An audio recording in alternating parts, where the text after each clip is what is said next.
संवैधानिक पद पर बैठकर अपने ही देश के लोगों को घुसपैठ ही बोल देंगे। क्या आपकी मेहनत की कमाई का पैसा घुसपैठियों को दिया जाएगा?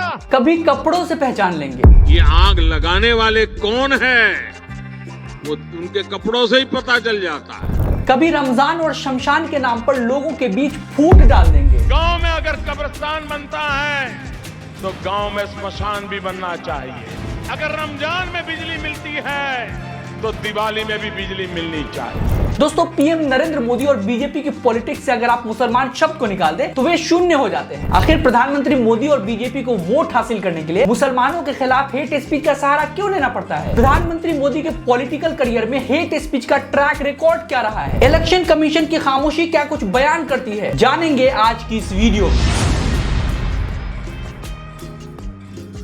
21 अप्रैल 2024 प्रधानमंत्री नरेंद्र मोदी राजस्थान के बांसीवाड़ा से अपने स्पीच में मुसलमानों के खिलाफ जहर उगलते हैं।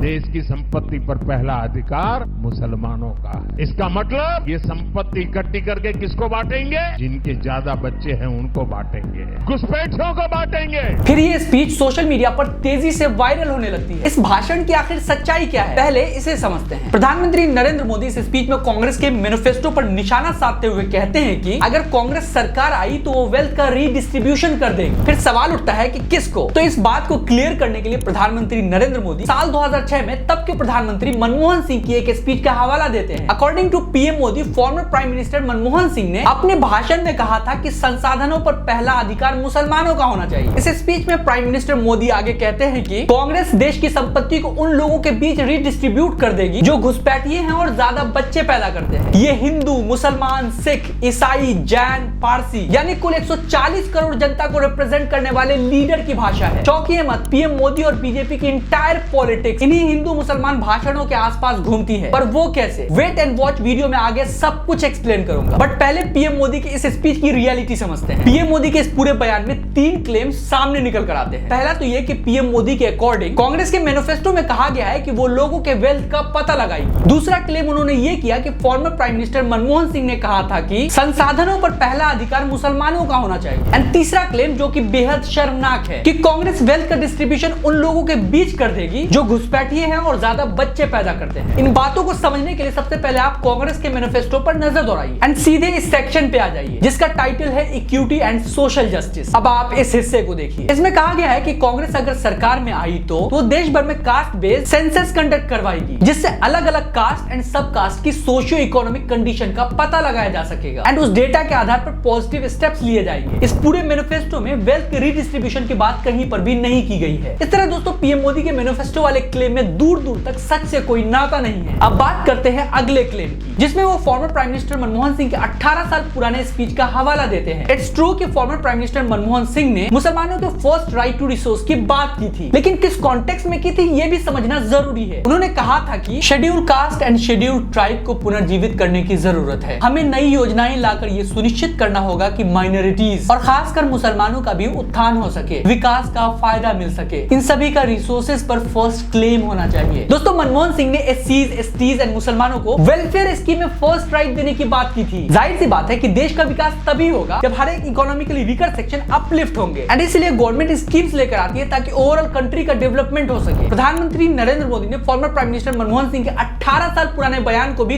तोड़ मरोड़ कर पेश किया। दोस्तों, अब बात करते हैं प्रधानमंत्री मोदी के इस पूरे बयान के सबसे ज्यादा कंट्रोवर्शियल हिस्से की जिसमें वो भारत के करोड़ों मुसलमानों की नागरिकता की तौहीन करते हैं। दोस्तों, साल 1951 में सबसे पहली बार सेंसस हुआ था एंड लास्ट टाइम 2011 में हुआ था। इस बीच के आप पॉपुलेशन ग्राफ को देखिए। साल 1951 से लेकर 2011 के बीच मुसलमानों की पॉपुलेशन 136 मिलियन बढ़ी है एंड हिंदुओं की जनसंख्या 676 मिलियन बढ़ी है। मतलब हिंदुओं की संख्या मुसलमानों से 5 गुना ज्यादा बढ़ी है। फिर भी पता नहीं बीजेपी के नेताओं के अकॉर्डिंग हिंदू हर बार कैसे खतरे में आ जाता है। खतरे में दरअसल हिंदू या मुसलमान नहीं, बीजेपी पार्टी होती है। इसमें कोई दो राय नहीं है कि आज से 2 दशक पहले मुसलमानों के बीच फर्टिलिटी रेट ज्यादा हुआ करती थी, लेकिन रिसेंट आंकड़ों को जब आप देखोगे तो पता चलता है कि मुसलमानों के बीच fertility rate almost Hindu community के आसपास ही है। इसलिए सरकार ने पार्लियामेंट में कहा कि बर्थ कंट्रोल को लेकर गवर्नमेंट कोई मेजर नहीं लेगी क्योंकि जनसंख्या विस्फोट अब नहीं हो रहा है। दोस्तों, प्राइम मिनिस्टर नरेंद्र मोदी का भाषण ऐसे समय आया जब देश भर में चुनाव हो रहे हैं। अब चुनाव चुनाव के दौरान सभी पार्टीज को एक गाइडलाइन फॉलो करनी पड़ती है जिसे मॉडल कोड ऑफ कंडक्ट कहा जाता है। दोस्तों मॉडल कोड ऑफ कंडक्ट के गाइडलाइंस के अकॉर्डिंग चुनाव के दौरान ना तो रिलीजियस सिंबल का इस्तेमाल किया जा सकता है और ना ही धर्म, संप्रदाय और जाति के आधार पर वोट की अपील की जा सकती है। वही मॉडल कोड ऑफ कंडक्ट के गाइडलाइंस के अकॉर्डिंग किसी भी धार्मिक या समुदाय के खिलाफ नफरत फैलाने या फिर नफरती भाषण देने पर भी रोक है। एंड इन सब पे जो नजर रखते हैं उस इंस्टीट्यूशन का नाम है इलेक्शन कमीशन ऑफ इंडिया। प्रधानमंत्री मोदी के इस बयान के बाद अपोजिशन पार्टीज इलेक्शन कमीशन की तरफ रुख करते हुए कहती है कि पीएम मोदी का बयान model code of conduct and representation of people act 1951 का उल्लंघन करता है। वही दोस्तों 17,000 से भी ज्यादा लोगों ने इलेक्शन कमीशन से अपील की है कि वो पीएम मोदी के ऊपर हेट स्पीच के लिए एक्शन ले। दोस्तों इन शिकायतों के बाद पीएम मोदी के स्पीच पर संज्ञान लेते हुए इलेक्शन कमीशन ने नोटिस भेजा, बट बीजेपी अध्यक्ष जेपी नड्डा को नफरती बोल किसी और का और नोटिस किसी और के नाम। वाह रे इलेक्शन कमीशन। दोस्तों बीजेपी ने सुप्रीम कोर्ट के फैसले को पलटकर एक नया कानून बनाया जिससे इलेक्शन कमीशन की क्रेडिबिलिटी एकदम मध्यम हो गई। सुप्रीम कोर्ट ने मार्च 2023 में एक रिट पिटीशन की सुनवाई करने के बाद निर्देश दिया था कि election commission and chief election commission की अपॉइंटमेंट 3 मेंबर्स कमेटी के थ्रू होगी जिसमें chief justice of India, prime minister of India and leader of the opposition in Lok Sabha शामिल होंगे। बट दोस्तों बीजेपी इसके खिलाफ पार्लियामेंट में एक बिल पेश कर देती है एंड इन 3 मेंबर्स में से चीफ जस्टिस ऑफ इंडिया को बाहर कर देती है एंड उनकी जगह एक कैबिनेट मिनिस्टर को इंक्लूड कर देती है। मतलब आप election commission and chief election commission की appointment prime minister of India, cabinet minister and opposition leader of the Lok Sabha करते हैं। दोस्तों अगर इन 3 मेंबर्स कमेटी में 2 लोग रूलिंग पार्टी के होंगे तो जाहिर सी बात है कि election commission and chief election commission उनकी मर्जी के होंगे। ऐसे में इलेक्शन कमीशन की इंडिपेंडेंसी, पार्शियलिटी एंड क्रेडिबिलिटी पर हमेशा सवाल उठते रहेंगे। दोस्तों इलेक्शन कमीशन जब मजबूत होता है तो क्या होता है? ये होता है साल 1987 में भड़काऊ भाषण देने के आरोप में शिवसेना फाउंडर बाल ठाकरे पर 6 सालों के लिए चुनाव लड़ने और वोट डालने पर पाबंदी लगा दी जाती है। वही दोस्तों इलेक्शन कमीशन की सिफारिश करने पर तब के तत्कालीन राष्ट्रपति KR नारायण ने साल 1999 में 6 सालों के लिए बाल ठाकरे के वोट देने के राइट पर रोक लगा दी थी। चुनाव प्रचार में बाल ठाकरे ने कहा था कि मुझे मुसलमानों के वोट नहीं चाहिए। पर क्या दोस्तों आज का चुनाव आयोग प्रधानमंत्री नरेंद्र मोदी के बयान पर कोई ठोस फैसला ले सकता है? दोस्तों राहुल गांधी ने जब मोदी शब्द का प्रयोग करते हुए हमला किया था तो क्या हुआ था? राहुल गांधी को गुजरात की एक अदालत जेल की सजा सुना देती है एंड उनकी पार्लियामेंट सदस्यता खत्म कर दी जाती है। पीएम मोदी ने आज भारत के करोड़ों मुसलमानों को घुसपैठी कहा, क्या उन पर कोई कार्रवाई होगी? दोस्तों ये पहली बार नहीं है जब प्रधानमंत्री मोदी ने चुनाव के दौरान मुसलमानों के खिलाफ हेट स्पीच दिया है। इससे पहले दिल्ली स्टेट इलेक्शंस के दौरान जब देश भर में एंटी-सीएए प्रोटेस्ट चल रहा था उस दौरान वो लोगों को कपड़ों से पहचानने लगे थे। ये आग लगाने वाले कौन है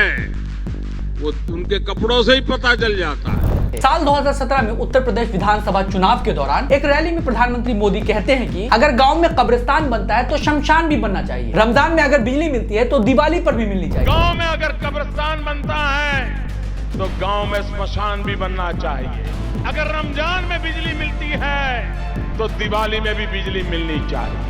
इस भाषण में भी उन्होंने मॉडल कोड ऑफ कंडक्ट की धज्जियां उड़ाई। अपने भाषण को रिलीजियस एंगल दिया जो कि साफ तौर पर मॉडल कोड ऑफ कंडक्ट के गाइडलाइंस के खिलाफ है। जब उनसे पूछा गया कि उन्हें गुजरात दंगे में मारे गए लोगों के लिए अफसोस है या नहीं तो उन्होंने कहा बिल्कुल है, ठीक वैसे ही जैसे कुत्ता का बच्चा आपकी और हमारी गाड़ी के नीचे आ जाता है। कोई भी व्यक्ति, हम अगर कार चला रहे हैं, अब वी आर अ ड्राइवर और कोई ड्राइव कर रहा है और हम पीछे बैठे हैं, फिर भी एक छोटा कुत्ते का बच्चा भी अगर कार के नीचे आ जाता है तो हमें पेन फील होता है कि नहीं? होता है। दोस्तों साल 2002 में उन्होंने गुजरात में एक बयान दिया जिसमें कहा कि रिलीफ कैंप्स को फंडिंग देने की क्या जरूरत है स्टेट को, तो चाइल्ड प्रोड्यूसिंग सेंटर्स हैं, ज्यादा बच्चे। Did you get my point? BBC ने उनसे जब पूछा कि क्या आपको बाद में कोई रियलाइजेशन हुआ कि गुजरात दंगे में कुछ बेहतर कर सकते थे तो उनका जवाब क्या था, सुनिए। Do you think there's anything that you should have done differently?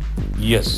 One area where I was very weak and that was how to handle the media. Media को ठीक कर सकते थे, खैर बाद में तो कर ही दिया। दोस्तों ओवर द इयर्स जब नरेंद्र मोदी नेशनल लीडर की शक्ल में उभरने लगे मीडिया शांत हो गया, उनका गुणगान करने लगा। दोस्तों वो भी एक दौर था जब यही इंडिया टुडे अपनी मैगजीन्स के कवर पेज पर गुजरात रॉयड के बाद मिस्टर मोदी को नए नए लकब से नवाजती थी। Agony of Gujarat, hero of hatred, master divider, riding the hate wave. दोस्तों क्या आज का इंडिया टुडे ये सब कह सकता है? बिल्कुल भी नहीं। आज का भारत का मीडिया अंधा हो चुका है, बट बाहर का मीडिया भारत के ऊपर जरूर नजर रखता है। मैंने भारत के अंधा मीडिया के ऊपर बहुत इंटरेस्टिंग वीडियो बनाई है, आप ऊपर आई बटन पर क्लिक करके देख सकते हो। उधर दोस्तों टाइम मैगजीन ने मोदी जी की इमेज को कवर पेज पर रखकर डिवाइडर इन चीफ कह दिया। वो अलग बात है कि मोदी सरकार ने तिल मिलाकर इस न्यूज स्टोरी के राइटर आतिश तफसीर की OCI कार्ड ही छीन ली। दोस्तों जब विपक्ष महंगाई, बेरोजगारी और भ्रष्टाचार पर चुनाव लड़ने की कोशिश की तो पीएम मोदी मोगल और मटन करने लगे। सावन के महीने में मटन बनाने का मौज ले रहे हैं। इतना ही नहीं,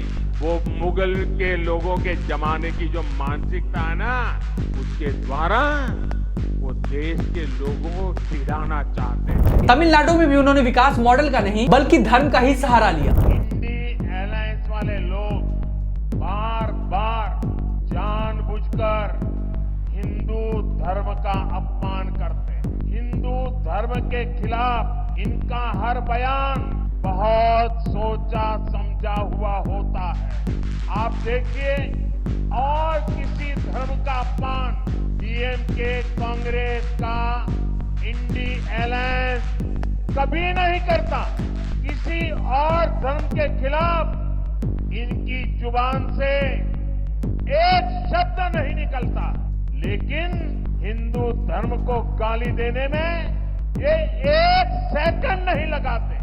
ऐसा कैसे होता है? मोदी जी के अकॉर्डिंग कांग्रेस सिर्फ एंटी हिंदू ही नहीं, उसमें मुस्लिम लीग की भी छाप है। कांग्रेस के घोषणा पत्र में वही सोच झलकती है जो सोच आजादी के आंदोलन के समय मुस्लिम लीग में थी। दोस्तों, अब सवाल उठता है कि बीजेपी और नरेंद्र मोदी को चुनाव जीतने के लिए बार बार मुसलमानों के खिलाफ हेट स्पीच क्यों देना पड़ता है? तो देखिए, इंडिया अलायंस लगातार बेरोजगारी, महंगाई, डेमोक्रेसी को बचाने के नाम पर लोगों के बीच जा रही है। लोगों में धर्म का नशा कितना ही क्यों ना हो, पर एंड ऑफ द डे एक आम इंसान को सरकार से क्या उम्मीदें होती हैं? यही कि वैसी सरकार आए जो महंगाई कम कर दे, बेहतर एजुकेशन पर ध्यान दे, भ्रष्टाचार ना हो एंड ओवरऑल कंट्री का डेवलपमेंट हो। मोदी सरकार ने इन्हीं वादों के सहारे साल 2014 में चुनाव जीता था। वादे किए गए थे कि महंगाई खत्म कर देंगे, वो हुआ नहीं। हर साल 2 करोड़ युवाओं को नौकरी देंगे, वो भी नहीं हुआ। अलबत्ता इस सरकार में बेरोजगारी 45 सालों का रिकॉर्ड तोड़कर चली गई। हेल्थ सेक्टर की बदहाली कोविड में एक्सपोज हो गई, जब ऑक्सीजन शॉर्टेज की वजह से लोगों की जान जा रही थी। बट सरकार संसद में कहती है कि ऑक्सीजन शॉर्टेज से एक भी इंसान की जान नहीं गई। फिर ये तस्वीरें क्या है? भ्रष्टाचार मुक्त भारत का वादा किया गया था, न खाऊंगा न खाने दूंगा कहा गया था, बट इलेक्टोरल बॉन्ड्स के थ्रू करप्शन होता रहा। वो तो सुप्रीम कोर्ट ने इसका भांडा फोड़ दिया, वरना इस स्कैम के बारे में किसी को पता नहीं चलता। बड़ी बड़ी कंपनी से चंदा लेकर धंधा दिया गया। ऐसी खबरें भी निकल कर आई कि चंदा न देने पर सेंट्रल एजेंसीज लगाई गई। वही अपोजिशन लीडर्स के ऊपर ईडी, सीबीआई लगाकर उनको जेल भेजा गया। उन्हीं करप्ट लीडर्स में से जो बीजेपी में आ गए, वो बीजेपी वॉशिंग मशीन में धुलकर एकदम साफ हो गए। दोस्तों, बीजेपी के लीडर्स कई बार कहते सुने गए कि संविधान बदल दिया जाए, तो कहीं ना कहीं लोकसभा इलेक्शन के पहले चरण में इन बातों का असर देखने को मिला। खुद महाराष्ट्र बीजेपी कैंडिडेट कह रही है कि इस बार मोदी वेव नहीं है। अमरावती की रैली में